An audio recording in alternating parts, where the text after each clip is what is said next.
2, 1, top.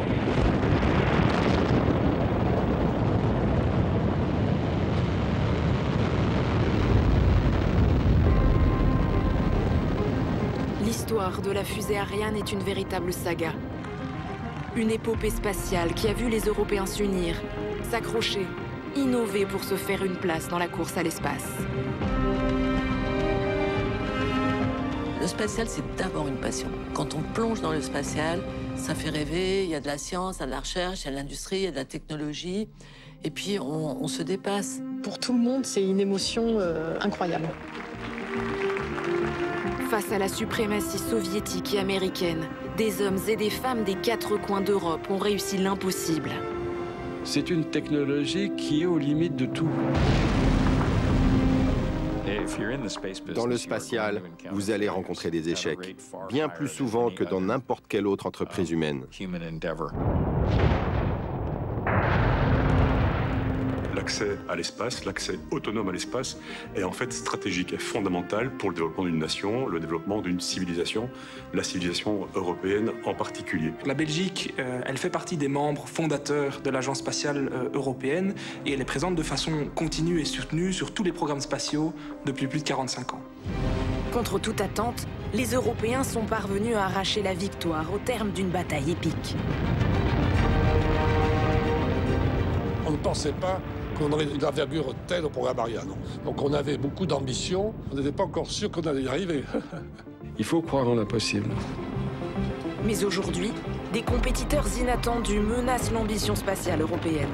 La survie de toute l'aventure Ariane est à nouveau en jeu. Ariane 5 has no chance. There's really no way for that vehicle to compete with Falcon 9 and Falcon Heavy. Nous avions besoin le plus vite possible d'une nouvelle fusée. Partons à la découverte de tous ces choix, ces inventions, ces rêves, ces équipes qui forgent l'épopée Ariane. Car la bataille de l'espace ne fait que commencer.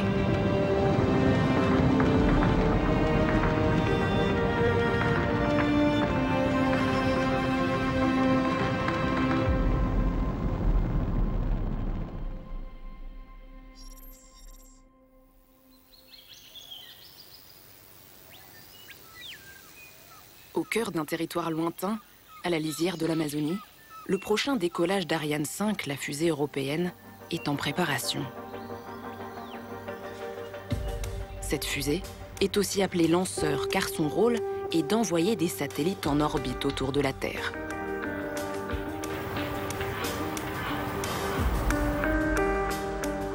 Au centre spatial guyanais de Kourou, chacun est concentré sur sa tâche, au service d'une mécanique extrêmement délicate et complexe. Le moment du tir approche. Les clients japonais et coréens du vol Ariane 252 viennent assister à la mise en orbite de leur satellite. Luce Fabreguet, directrice exécutive d'Ariane Espace, essaye de détendre l'atmosphère. The most important of today, the 2 babies on board, the 2 passengers. We are going to use Ariane 5, our heavy launch vehicle that is mostly used for geostationary orbit. Mais la pression est à la hauteur de l'enjeu. Aujourd'hui se joue le sort de milliers d'heures de travail et de centaines de millions d'euros.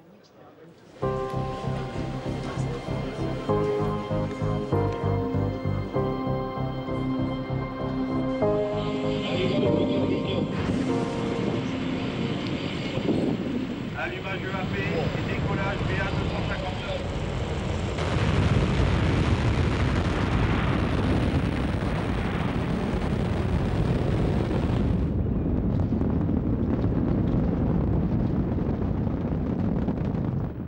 Ce vol Ariane 252 est un nouveau succès.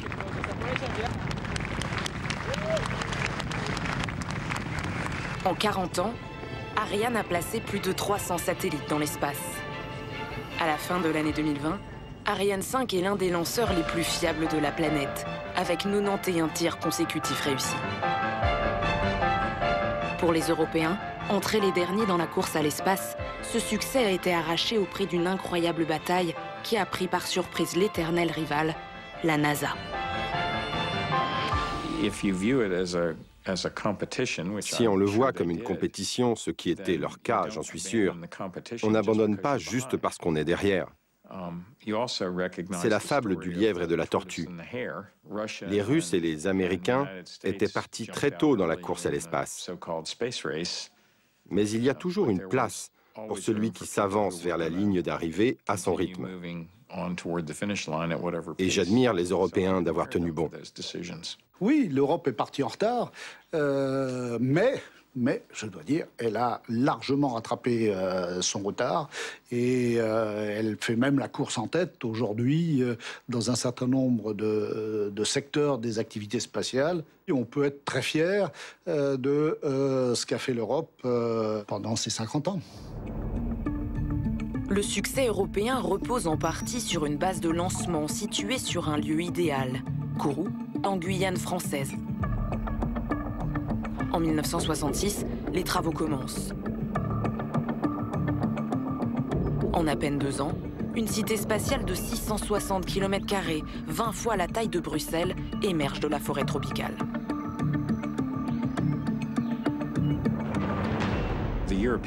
Le port spatial européen en Guyane française est sur un site extrêmement bien choisi, car il est très proche de l'équateur. De là, presque toutes les orbites utiles leur sont facilement accessibles. C'est un formidable emplacement pour une base spatiale.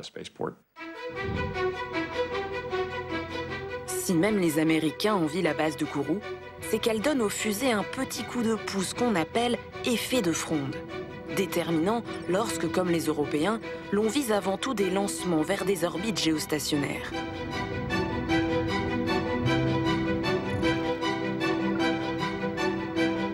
En atteignant une telle orbite à 36 000 km de la Terre, un satellite couvre en permanence une même région sur notre planète. Parfait pour relayer des télécommunications. Avec seulement 3 satellites, on couvre l'essentiel du globe. Mais atteindre cette orbite lointaine réclame beaucoup d'énergie à la fusée qui lance le satellite. Or, la Terre tourne à une certaine vitesse. On peut donc l'utiliser comme une fronde qui lance un projectile.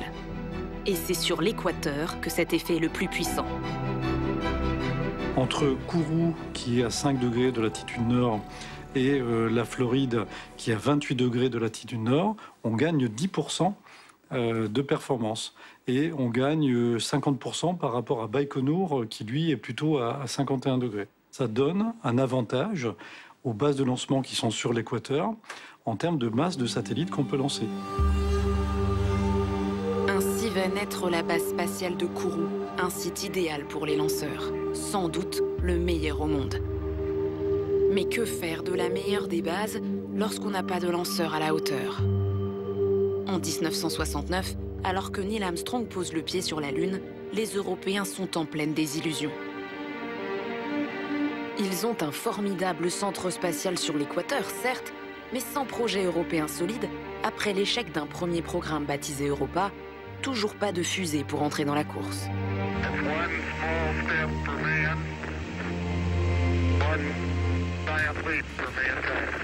Le retard est si vertigineux, ne vaudrait-il pas mieux laisser tomber? D'abord, la plupart des hommes politiques pensaient finalement qu'on n'y arriverait pas. Également, les mécanismes de décision pour organiser la coopération européenne paraissaient très compliqués. Et nous étions un peu désespérés, y compris moi-même d'ailleurs, sur est-ce que c'est possible de réussir de faire un programme européen dans ces conditions?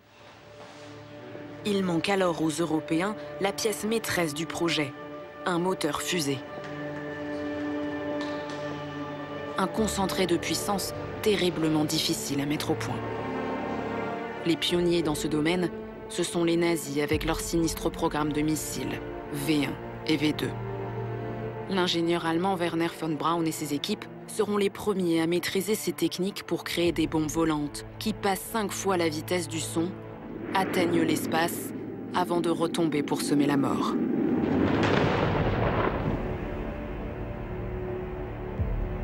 À l'issue de la guerre, von Braun sera récupéré par les États-Unis et jouera un rôle essentiel dans le programme Apollo. La France, quant à elle, invitera l'un de ses adjoints, Karl-Heinz Bringer, et une trentaine de ses collaborateurs. Ils seront discrètement installés dans la forêt de Vernon, en Normandie, sur un site digne d'un roman d'espionnage, le LRBA, le laboratoire de recherche balistique et d'aérodynamique. La plupart des moteurs fusées européens seront conçus dans ce laboratoire, notamment le puissant moteur Viking.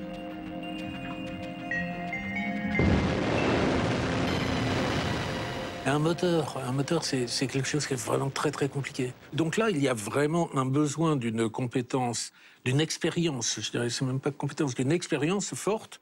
En caricaturant, il faut avoir fait exploser pas mal de moteurs pour savoir comment terminer par ne pas en faire exploser un. Vous avez des gradients de température incroyables. Et tout ça qui tourne à 30 000 tours par minute. Et ça doit fonctionner plusieurs minutes. Et ça ne peut pas fonctionner plus que quelques minutes, une dizaine de minutes. Parce qu'il y a un moment où les contraintes sont tellement énormes par rapport aux qualités des matériaux qu'on connaît que ça ne peut pas tenir plus longtemps. Donc c'est une technologie qui est aux limites de tout. Pour un ingénieur normal, ça ne lui donne même pas envie de commencer à trouver une solution parce que ça semble complètement impossible. Il faut croire en l'impossible.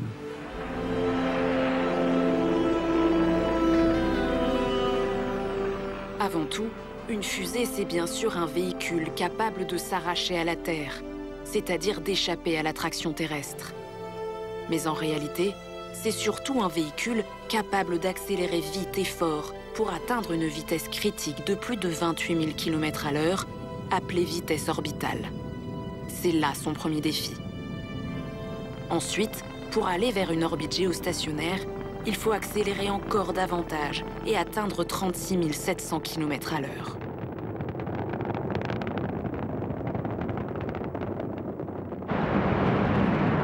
Pour qu'Ariane 5 décolle et accélère comme prévu, ces 800 tonnes doivent franchir 7 fois la vitesse du son en moins de 2 minutes.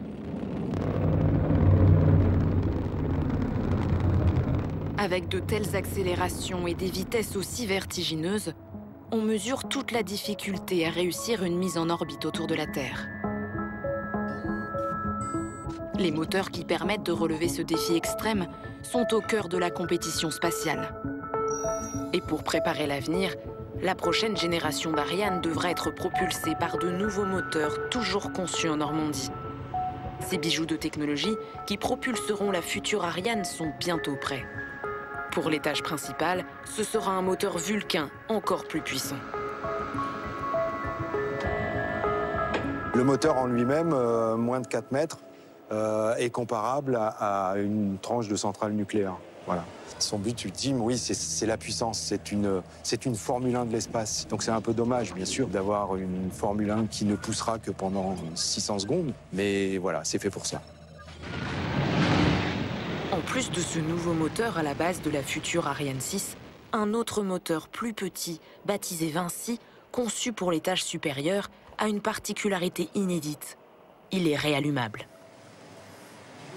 Donc ça va changer énormément de choses. On va pouvoir faire des missions extrêmement complexes. On peut mettre un premier satellite sur une orbite, ensuite faire un rallumage du Vinci, placer un autre satellite sur une autre orbite. Et surtout, on va pouvoir avoir un dernier allumage du Vinci qui va permettre de désorbiter complètement l'étage supérieur. C'est-à-dire que l'étage supérieur ne va pas rester sur des orbites opérationnelles et ne va pas polluer en fait l'espace.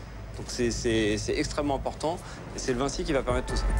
Ces tout nouveaux moteurs illustrent à quel point l'histoire spatiale repose avant tout sur le développement de ces engins d'une complexité folle. Quelle que soit l'époque, celui qui maîtrise ces moteurs fait la course en tête.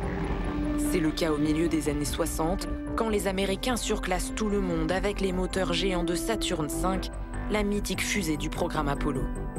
La suprématie technologique américaine écrase les velléités des quelques ingénieurs européens qui rêvent d'indépendance. An American flag is left behind on the moon. Because there is no wind or rain on the moon, these footprints will remain for centuries. Après le triomphe d'Apollo 11, les Européens, englués dans les échecs de leur première tentative avec les fusées Europa, sont de plus en plus attirés par les États-Unis, qui leur rabâchent que l'ambition spatiale strictement européenne n'a aucun sens. Les arguments américains sont sur le point de l'emporter quand ils commettent un péché d'orgueil lourd de conséquences. Depuis 1963, la France et l'Allemagne de l'Ouest collaboraient pour réaliser ensemble les premiers satellites de télécommunications géostationnaires. Le projet se concrétise avec le satellite Symphonie A. Privés de leur propre lanceur, les Européens se tournent alors vers les États-Unis. Quand on a demandé à nos amis américains de mettre en orbite Symphonie en leur expliquant qu'on allait peut-être utiliser Symphonie dans un contexte commercial, ils ont refusé d'envoyer ce satellite dans l'espace, sauf à ce qu'on renonce à son utilisation commerciale. Parce que l'espace, déjà à l'époque, c'était du business. Et pourquoi les Américains auraient-ils lancé un satellite de télécommunication pour les Français et les Allemands, alors qu'eux-mêmes avaient des satellites de télécommunication qu'ils étaient prêts à louer aux utilisateurs européens? À l'époque, les télécommunications, c'était uniquement au niveau international. Il y avait une ONU des télécoms qui s'appelait Intelsat, organisme mondial, dans lequel les Américains avaient la majorité. Et donc ils ont dit aux Français et aux Allemands, mais il n'est pas de question que vous fassiez concurrence à Intelsat. Bon, maintenant, tous les pays ont leur satellite, mais à l'époque, ce n'était pas le cas. En décembre 1974, les Américains ont imposé leurs conditions. Leur lanceur décolle de Cap Kennedy avec le Symphonie A sous sa coiffe. Le premier satellite géostationnaire de télécommunications européen est ainsi placé sur son orbite avec succès par les États-Unis. Le chancelier allemand et le nouveau président français se souhaitent une bonne année 1975 en direct et à distance grâce à Symphonie. C'est sans doute entre la France et l'Allemagne maintenant que cette coopération est la plus régulière et la mieux organisée. Le président français Giscard d'Estaing, très atlantiste, ne voit pas vraiment d'inconvénient à cette dépendance vis-à-vis de l'ami américain. En revanche, pour la plupart des acteurs du spatial européen, c'est un traumatisme qu'ils ne veulent pas revivre. C'était un refus d'accès à une nouvelle dimension qui ne pouvait être acceptée par personne. Je pense que le chapitre de Symphonie a accéléré la volonté européenne. Ça montre bien l'enjeu fondamental d'avoir accès à l'espace, et les lanceurs sont derrière ça, en fait, une infrastructure publique stratégique. Un peu comme les chemins de fer, comme les autoroutes, comme les ports, les aéroports. C'est une infrastructure qui permet de soutenir un développement ultérieur d'autres choses, l'économie digitale, la défense des frontières, la surveillance de la Terre en général. En 1973, alors que l'Europe spatiale agonise, la conférence de Bruxelles s'ouvre pour allier anglais, allemands, français, avec 6 autres pays, dont la Belgique, à un programme spatial commun.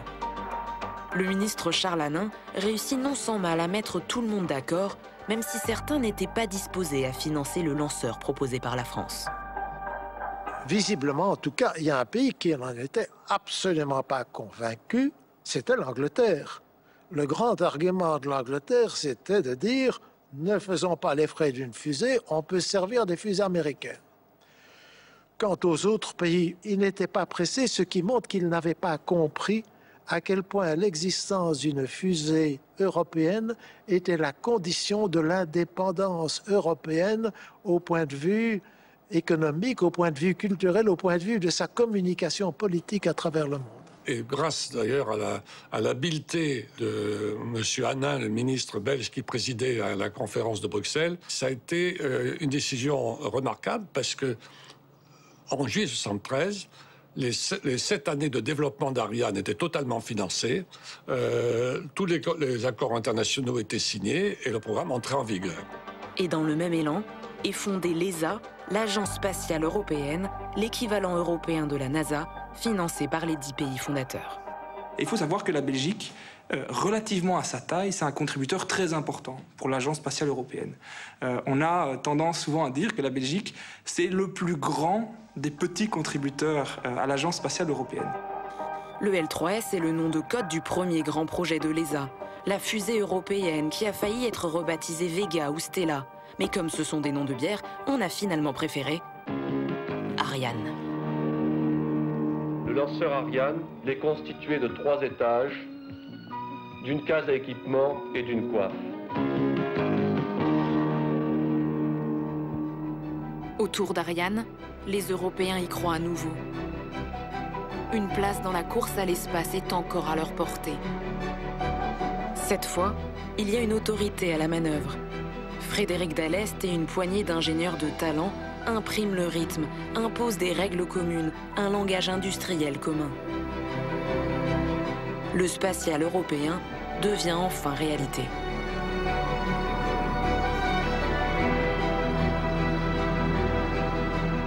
Le 15 décembre 1979, 10 ans après la faillite d'Europa 1, la première fusée Ariane est pointée vers le ciel.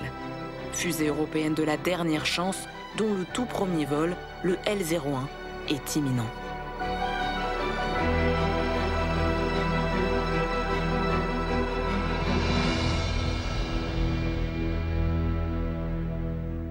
Toute la campagne s'était très bien déroulée, remarquablement bien. Donc on était le 15 décembre, il faisait beau, un temps idéal pour lancer. 5, 4, 3, 2, 1, 0. On allume les moteurs.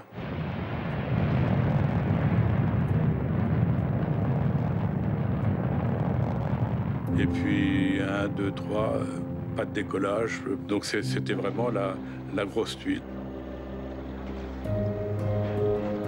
On a eu ce qu'on appelle, dans le jargon, un tir avorté. C'est-à-dire, on allume les moteurs, on trouve des paramètres anormaux et on éteint le moteur.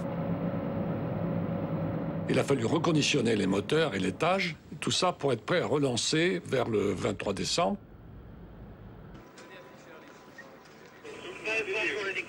Le compte à rebours n'est relancé que 10 jours plus tard, en guise de cadeau de Noël. 3, 2, 1, feu!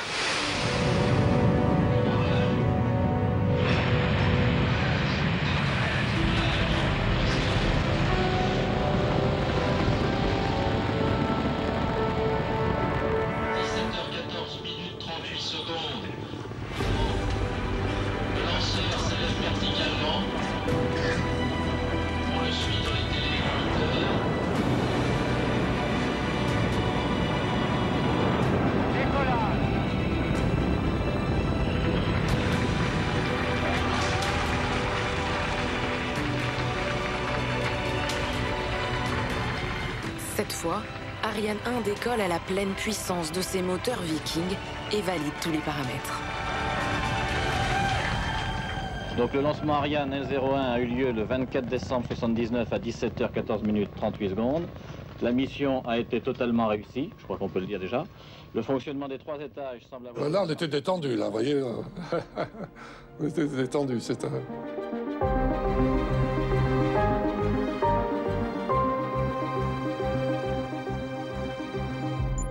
Vous savez, il y a de fichus moments, mais il y a de grandes joies quand même. Hein.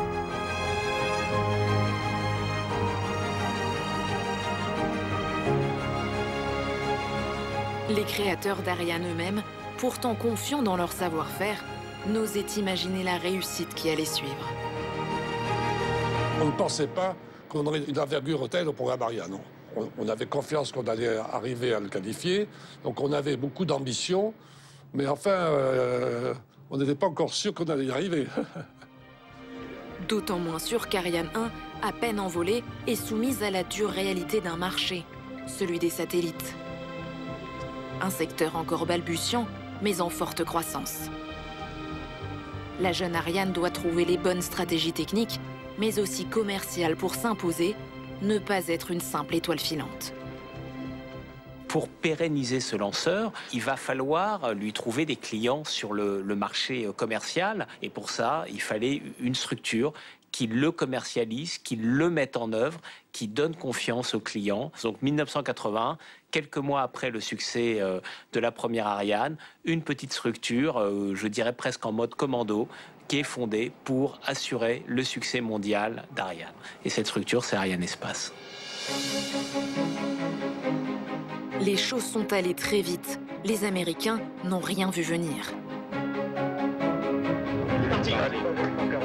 En 5 ans à peine, ce consortium atypique va réussir à prendre jusqu'à 80% du marché mondial des satellites commerciaux. Décollage. Ariane en situation de monopole, qui aurait pu imaginer cela 10 ans auparavant, quand l'Europe n'avait toujours pas de fusée techniquement valable? Honnêtement, pas grand monde aux États-Unis n'y avait prêté attention. Le business des lanceurs est très dur, très exigeant. Le taux d'échec est très élevé pour tout nouveau véhicule spatial. Je pense que peu de gens les avaient pris au sérieux.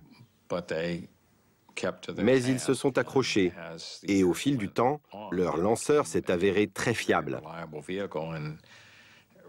Au point que dans les années 90, Arianespace s'est taillé la part du lion des lancements commerciaux dans le monde. Mais pour rester dans la course, aucun lanceur ne connaît de répit. Ariane 1 doit se métamorphoser sans tarder. C'est ce qui a stimulé la naissance d'une lignée qui a rapidement donné à Ariane 1 des sœurs, Ariane 2, 3 et 4.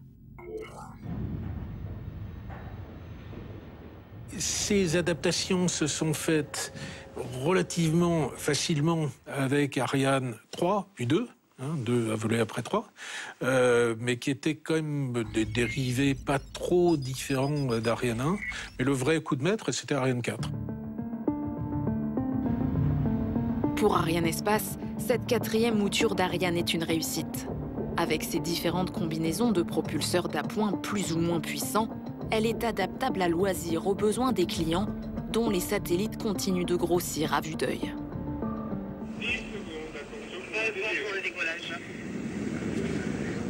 Ariane 4 devient même la fusée étalon des fabricants de satellites. Mais sa place reste fragile. Ses concurrents la talonnent. Quelque chose manque pour s'imposer durablement en leader, car elle est trop chère. Nous étions, quand nous avons créé Arianespace, devant un dilemme important. L'industrie américaine bénéficiait de commandes gouvernementales extrêmement élevées, en milliards de dollars, des sommes énormes, ce qui n'était pas le cas en Europe. Nous n'arrivions pas à être compétitifs.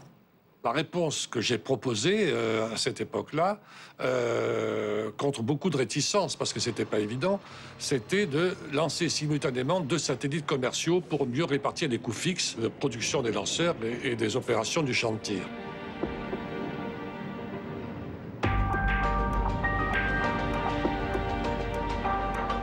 Dès le printemps 1978, les Européens s'attaquent à ce défi. Ils conçoivent le SILDA pour système de lancement double Ariane. Encore un pari insensé. Comment faire pour lancer 2 satellites en même temps? C'est pas simple. D'où l'invention d'une structure coquetier qui entoure un satellite et puis on met le 2e satellite sur ce coquetier, ce qui permet d'en emporter 2. Le problème, c'est qu'une fois en orbite, évidemment, il faut séparer les satellites. Donc il a fallu imaginer des systèmes de découpe de cette structure. D'abord, on largue le premier satellite. Ensuite, on largue donc cette structure porteuse, ce coquetier, évidemment en faisant attention de ne pas heurter le premier satellite qu'on vient de larguer. Et puis ensuite, on attend un peu et on largue le 2e satellite.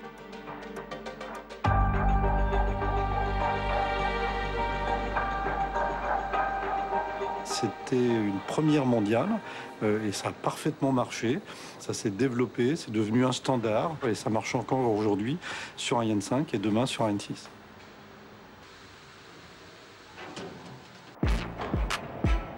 Ainsi, Ariane 1 et ses sœurs se sont-elles imposées dans le petit monde des satellites.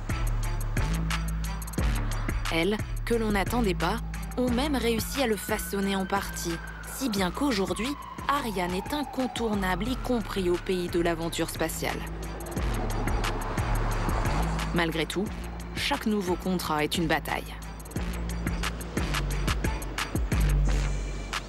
Chaque année à Washington, Arianespace remonte son stand au cœur du salon Satellite, la grande messe du commerce spatial mondial. Un passage obligé pour qui veut rester dans la course. C'est un moment très important de l'année puisque c'est le congrès annuel de la profession. Donc vous avez tous les opérateurs du monde entier, l'américain Intelsat, le luxembourgeois SES, le français Eutelsat, l'opérateur Arabsat de la Ligue arabe, les japonais, les coréens, les égyptiens, la Turquie, enfin vous avez vraiment tous les opérateurs du monde entier.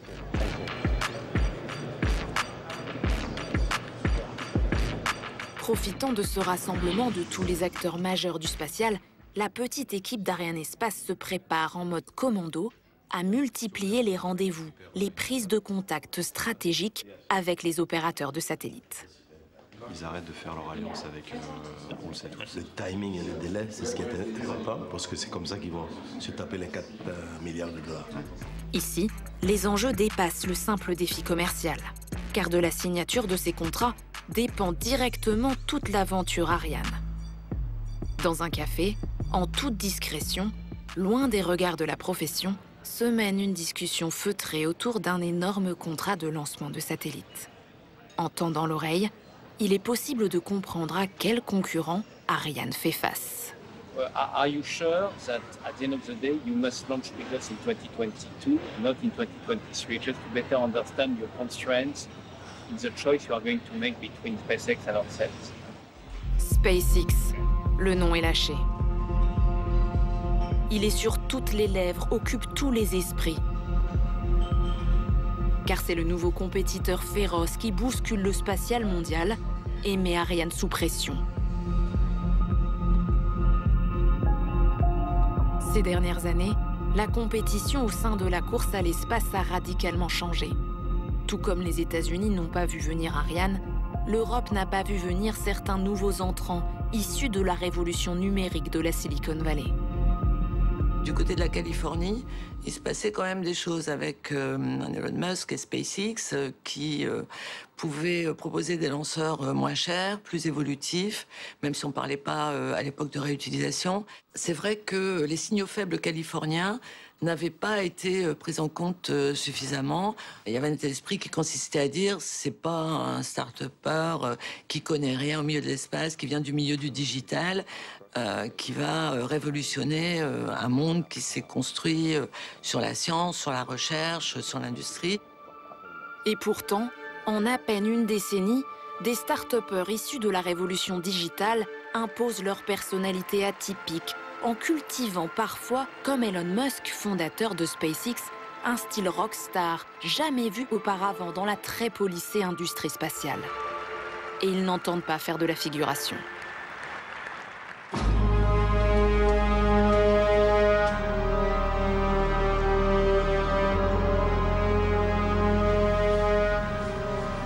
Février 2018, SpaceX procède au tir inaugural de Falcon Heavy, un monstre de haute technologie qui sonne le retour de l'Amérique à l'avant-scène de la conquête spatiale.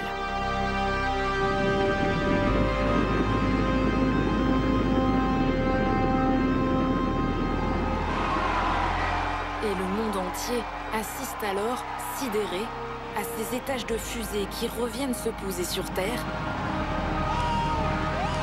ou sur mer.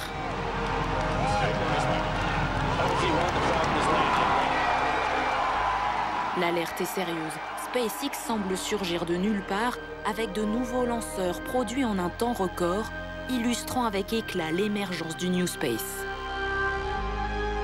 Ils sont presque entièrement réutilisables, visent les vols habités comme le lancement de satellites en proposant sensiblement les mêmes performances qu'Ariane, mais pour près de 2 fois moins cher.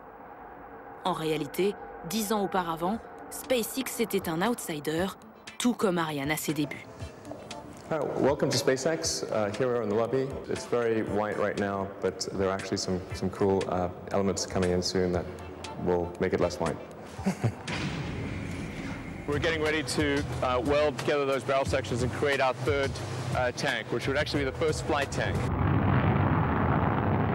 Les success stories ont l'avantage de faire oublier la difficulté des origines.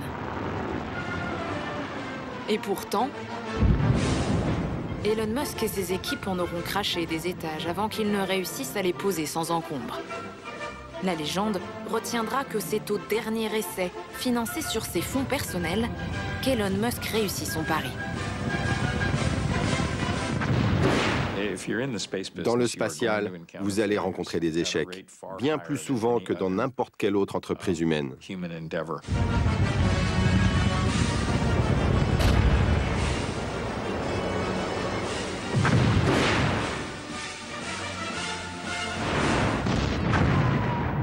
Mentalité différente, hein. Je plante, ça marche. Et puis voilà, et puis là il a le succès qu'il a depuis, quoi. Il n'y a rien de pire que de craindre l'échec. Parce que si on craint l'échec, on refuse le progrès. Je connais toutes les raisons j'ai été directeur des lanceurs, on connaît toutes les raisons de ne pas lancer Ariane. Mais si on ne le lance pas, oui, c'est le meilleur moyen de ne pas avoir d'échec, mais d'un autre côté, on reste au sol. Donc, il ne faut pas craindre l'échec. Il n'y a pas de progrès sans échec. En 1981, la NASA n'a justement peur de rien et prend des risques immenses avec leur mythique engin réutilisable et habitable baptisé navette spatiale. Également capable d'emporter des satellites dans sa soute, la navette va bouleverser profondément la course à l'espace et fatalement le destin d'Ariane.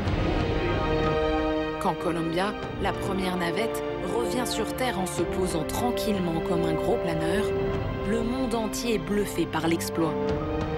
Tous les autres programmes spatiaux de l'époque se trouvent violemment ringardisés.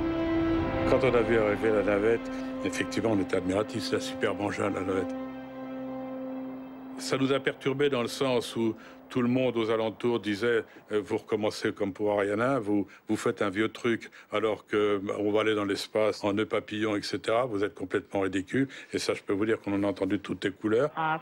Les Américains, sur deux, vont mettre toute leur force dans leur navette en délaissant complètement les autres lanceurs classiques. Mais l'aventure va s'avérer très complexe et coûteuse. Seuls quelques lancements ont lieu chaque année. Et pire, la navette va s'avérer instable et fragile.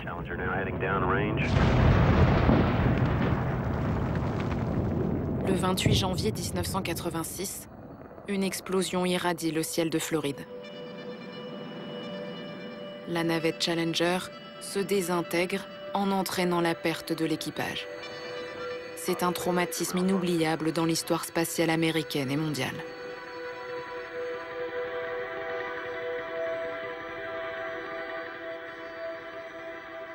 Il est apparu clairement que ce n'était pas raisonnable de tout miser sur un seul moyen de lancement.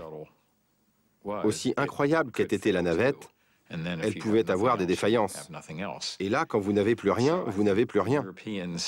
Je pense que les Européens ont vu qu'il y aurait toujours un rôle à jouer pour les lanceurs consommables, même si les États-Unis déployaient cette navette. Et cette vision s'est avérée juste.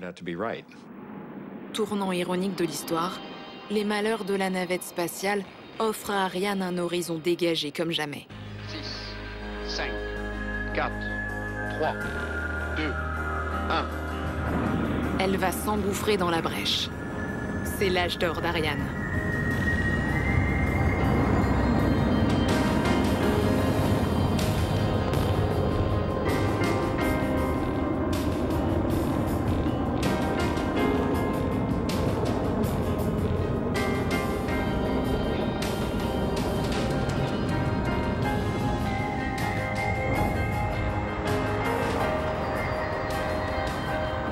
J'ai eu la chance de présider Ariane Espace au moment où Ariane Espace était numéro 1 mondial. Quand on parlait dans les colloques outre-Atlantique, les Américains me disaient « You are a magician » parce qu'ils étaient stupéfaits de voir que tous les satellites américains partaient par Ariane et qu'il n'y avait pas d'alternative aux États-Unis à l'époque. Pour confirmer cette belle dynamique, en 1996, la nouvelle Ariane 5 achève son développement et doit prendre la relève d'Ariane 4. C'est une nouvelle Ariane imposante qui peut alors envoyer des charges de 6 tonnes vers l'orbite géostationnaire. 2 fois plus qu'Ariane 4. Attention pour décompte final. 10, 9, 8, 7, 6, 5, 4, 3, 2, unité, feu.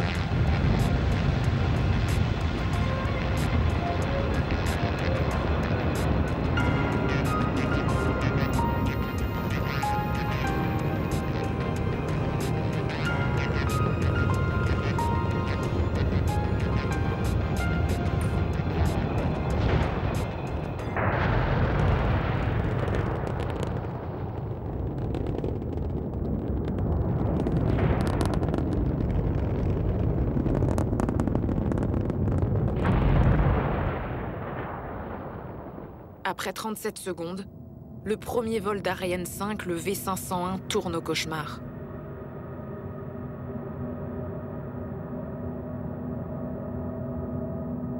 Un dysfonctionnement informatique ordonne une correction brutale de la trajectoire. Correction inutile et erronée qui provoque la destruction de toute la structure. C'est la stupeur. Donc le lanceur, il a très bien suivi la consigne, il a cherché à tourner, il s'est cassé.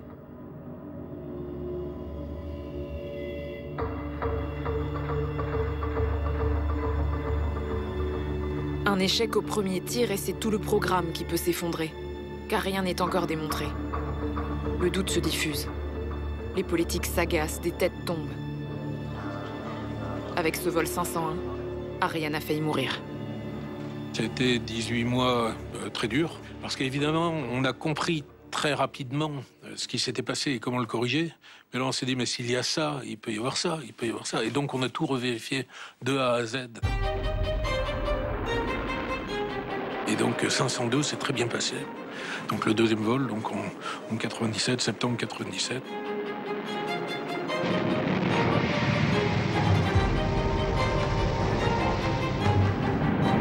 Après ce vol réussi, la nouvelle fusée européenne se relève et montre toute l'étendue de ses possibilités avec brio. D'abord avec un lancement test de capsule pour démontrer les capacités de vol habité, puis en enchaînant les missions avec des satellites toujours plus gros sur des orbites variées.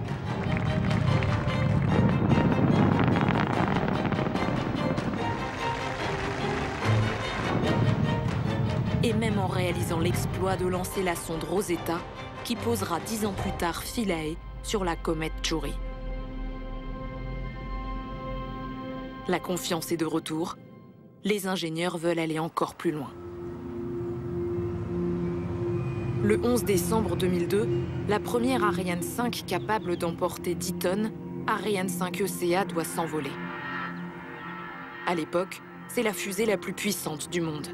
Elle emporte 2 gros satellites français de télécommunications d'une valeur de 630 millions d'euros. On avait peu à peu remis en vol et acquis de la confiance dans Ariane 5. On commençait à bien asseoir Ariane 5 sur le marché commercial. On avait un bon carnet de commandes. Ariane 5 ECA arrivait, on avait des perspectives. Et puis, échec. 23h21 heure de Paris hier soir. Ariane 5 s'arrache du sol. Le décollage est parfait. Le vol se déroule normalement jusqu'au largage des 2 boosters. Suite à une anomalie dans le circuit de refroidissement, une forte perturbation agite le moteur Vulcain. La fusée devient alors incontrôlable. 7 minutes et 35 secondes après son décollage, les responsables du centre guyanais de Kourou décident la destruction du lanceur, provoquant la perte des 2 satellites qu'il transporte. Je souhaite tout d'abord, au nom d'Ariane Espace et de ses partenaires, présenter nos excuses à nos clients, Telsat et le CNES. Comme vous le savez, notre métier est difficile et dans des moments comme celui-ci, nous le rappelle cruellement. L'Europe ne peut pas se permettre de perdre Ariane. Au sein des équipes, tous se serrent les coudes pour sortir de cette série noire. À partir de fin 2003, après de longs mois d'efforts, la nouvelle version surpuissante d'Ariane 5 fait son retour sur le pas de tir avec succès. 2, 1, top.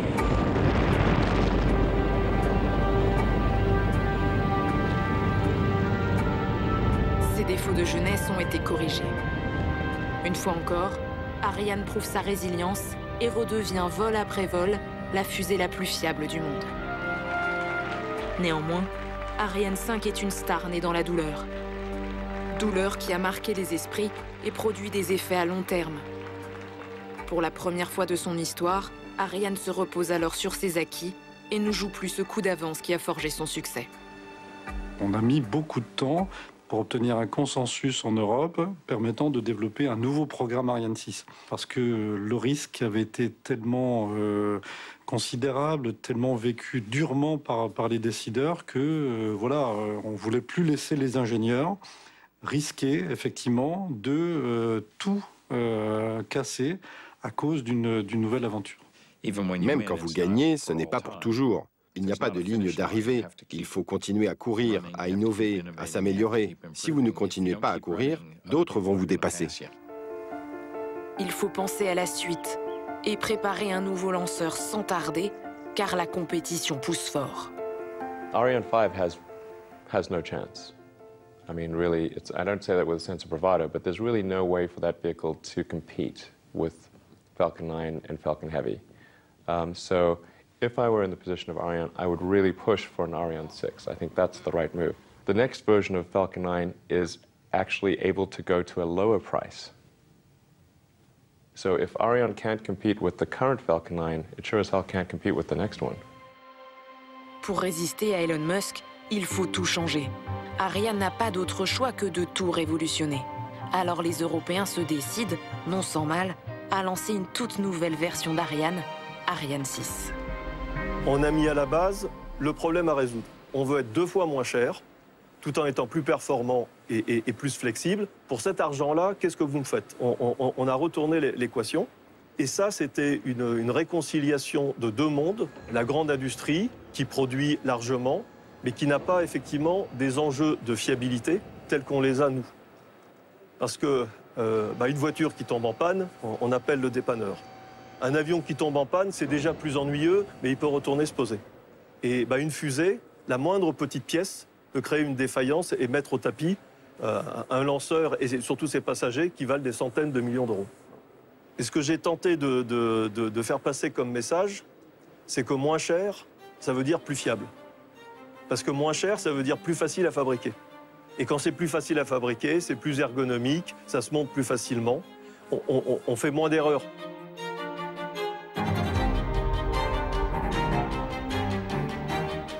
Ariane 6 est aussi un moyen pour l'Europe de réagir par rapport aux pressions commerciales et d'avoir un lanceur plus compétitif. Donc la Belgique, SAPCA, toute l'industrie européenne est tournée et focalisée pour faire de Ariane 6 un grand succès comme l'a été Ariane 5.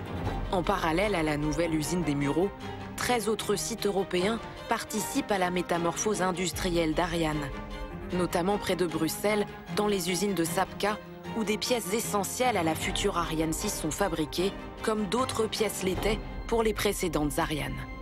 La Belgique, elle investit plus de 200 millions par an dans l'Agence spatiale européenne. Alors on le fait évidemment parce qu'il y a des retombées scientifiques qui sont très importantes, mais aussi parce qu'on a des retombées industrielles à travers différentes industries. Ça va depuis les moteurs jusqu'au système de commande des fusées. Donc on fait toute une série de produits qui sont liés à l'industrie spatiale en Belgique. Dans cette usine sont fabriquées en particulier des pièces mécaniques de haute technologie qui sont les seules pièces mobiles d'Ariane. On peut dire en fait que SAPCA fait les muscles de la fusée, puisqu'en fait les systèmes que nous proposons pour piloter ou guider la trajectoire sont en fait les seules parties mobiles d'une fusée. Une fusée n'a pas d'aile, donc pour se diriger, la seule possibilité c'est en fait de changer la direction des gaz d'échappement de la tuyère, de la fusée, du moteur. C'est un peu comme si on voulait tenir un stylo sur la pointe des doigts, donc c'est extrêmement instable, donc il faut des systèmes extrêmement performants, extrêmement réactifs, qui marchent à chaque fois évidemment, parce que la moindre défaillance aurait des effets catastrophiques. Grâce au principe de ces retours géographiques, tous les pays contributeurs à Ariane se spécialisent sur des technologies de pointe pour contribuer au puzzle européen. C'est fabuleux de se dire que, par exemple, la fusée Ariane qui est derrière moi, il y a des petits bouts qui sont fabriqués en province de Liège, des petits bouts qui sont fabriqués à Charleroi, des petits bouts qui sont faits en Flandre aussi. Derrière moi, le drapeau qui est, c'est un bout finalement d'une fusée qui a voyagé dans l'espace, qui est revenue dans la mer avec notre petit drapeau qui est porté jusque dans l'espace. Et ça, c'est aussi un pouvoir du spatial, c'est de faire rêver les jeunes et les moins jeunes sur les enjeux scientifiques de demain.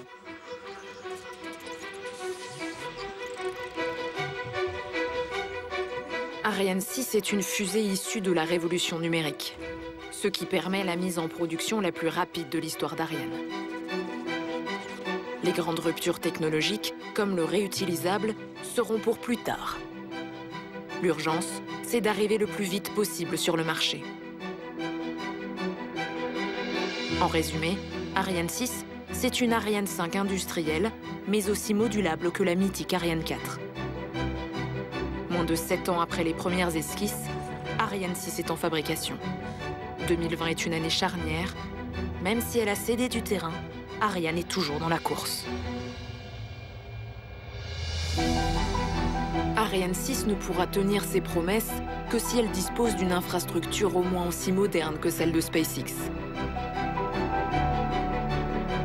C'est pourquoi le centre spatial de Kourou accueille depuis 5 ans un nouveau chantier titanesque, celui du 4e ensemble de lancement Ariane. Ce nouvel ensemble constitue sans doute la plus grosse rupture dans les pratiques de la famille Ariane. C'est tout le processus d'assemblage d'Ariane qui est transformé.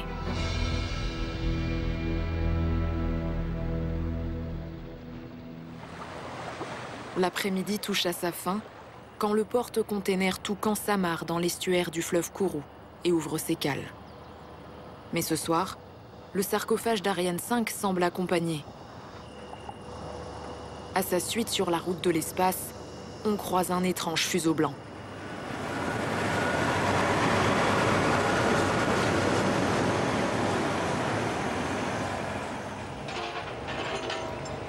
C'est une maquette du booster, de ce que sera le booster d'Ariane 6. Donc cette maquette-là, on en aura 4 pour représenter les 4 boosters d'Ariane 6. On aura aussi une maquette de corps central et puis une maquette d'étage supérieur, là où on met les satellites. Ça nous permet de constituer sous forme de maquette le lanceur. On fait ça pour tester la chaîne d'assemblage d'Ariane 6 ici à Kourou, donc pour vérifier que tout s'assemble correctement, pour faire quelques optimisations, et puis surtout, bien sûr, pour démontrer que le jour où on va recevoir les vrais éléments d'Ariane 6, on est capable de les prendre en charge, de les assembler sans risque pour le matériel. Top à démarrer.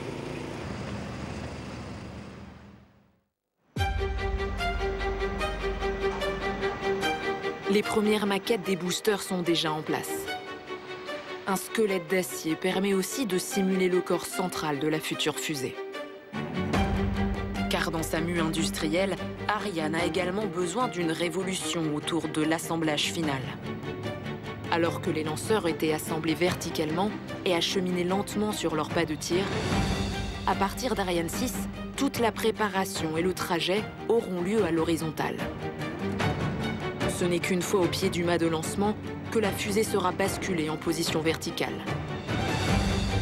Le bâtiment d'accès et de protection de 90 mètres de haut monté sur rail se déplacera. Ces 7000 tonnes, l'équivalent de la charpente métallique de la Tour Eiffel, s'éloigneront pour se mettre en sécurité. Cette procédure, entièrement repensée, divisera par deux la durée et le coût des lancements. En réalité, au-delà de ce nouveau pas de tir, c'est toute la base de Kourou qui se transforme pour accueillir la nouvelle Ariane et avec elle, livrer les prochaines batailles de la course à l'espace. On n'a plus que jamais besoin de dépendre de personne pour réaliser ce qui fait notre liberté, ce qui fait nos rêves, ce qui fait notre part de conquête. La Belgique, finalement, c'est le plus petit des grands contributeurs à l'Agence spatiale européenne. Et c'est une industrie qui est très importante pour nous et dans laquelle on s'engage résolument à l'avenir. Je pense qu'il faut investir et investir sérieusement dans l'espace. Parce qu'investir dans l'espace, c'est investir dans le futur. Ariane 6 sera un succès non seulement industriel, mais commercial et une excellente illustration de ce que l'Europe sait faire de mieux. Ariane a parcouru bien du chemin en 40 ans. Année après année, le rêve spatial des Européens s'est concrétisé grâce à la lignée des fusées Ariane. Ces incroyables machines, à la limite du concevable, ont ouvert à l'Europe un chemin souverain vers l'espace et l'une des plus belles réussites du vieux continent.